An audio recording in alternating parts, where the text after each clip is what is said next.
sont des manières d'inventer des formes de management dans une logique de co-construction avec les principaux intéressés. La transformation radicale des modes de collaboration en entreprise en vue d'évoluer d'une relation parent-enfant à une relation adulte-adulte, en fait, dans le monde du travail. Pour pouvoir trouver un juste équilibre entre l'épanouissement personnel et la performance professionnelle et créer de nouvelles valeurs pour l'entreprise, ses collaborateurs et son environnement. Mais du coup, sommes-nous des innovateurs, des inventeurs ou des restaurateurs? Je pense qu'on est tous un petit peu des innovateurs.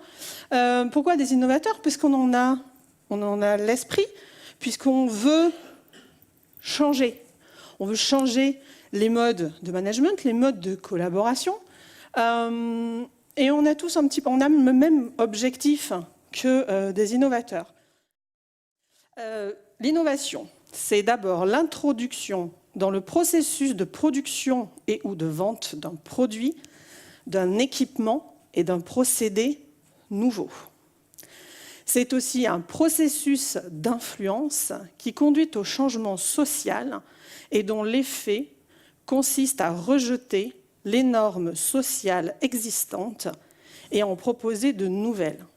Ok.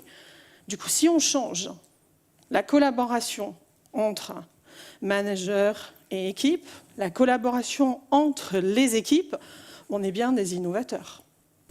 On devrait bien être des innovateurs, puisqu'on introduit quelque chose de nouveau, quelque chose qui n'existait pas avant.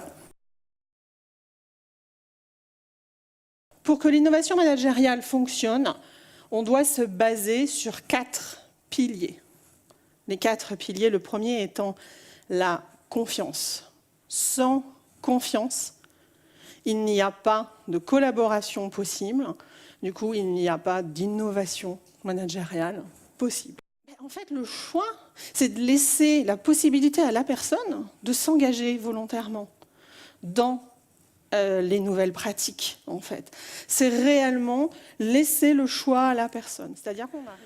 La coopération. La coopération, on a tous vu, c'est la communication, c'est s'aider, c'est vraiment, voilà.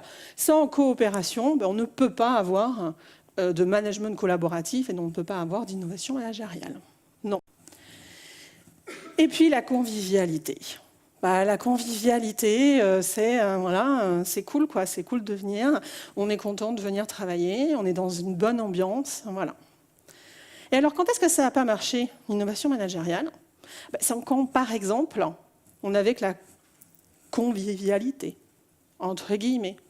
J'ai mis un baby-foot. Voilà, les équipes, ils peuvent aller boire du café gratuit. Voilà, donc on met de la convivialité, on fait des nouveaux locaux, magnifiques, avec des super fauteuils, des super chaises, des super boards, mais par contre, il y a zéro confiance. Ou alors, finalement, on ne donne pas le choix. Parce que ces nouveaux locaux, tu vas y aller, mon gars. Tu es obligé d'y aller. Et puis le baby-foot, faut que tu ailles y jouer, parce que si on ne te voit pas jouer en baby-foot et en train de t'amuser, tu ne donnes pas le bon message. Voilà. Donc finalement, là où ça a foiré la plupart du temps, c'est quand un des piliers n'était pas respecté ou n'était pas mis en place.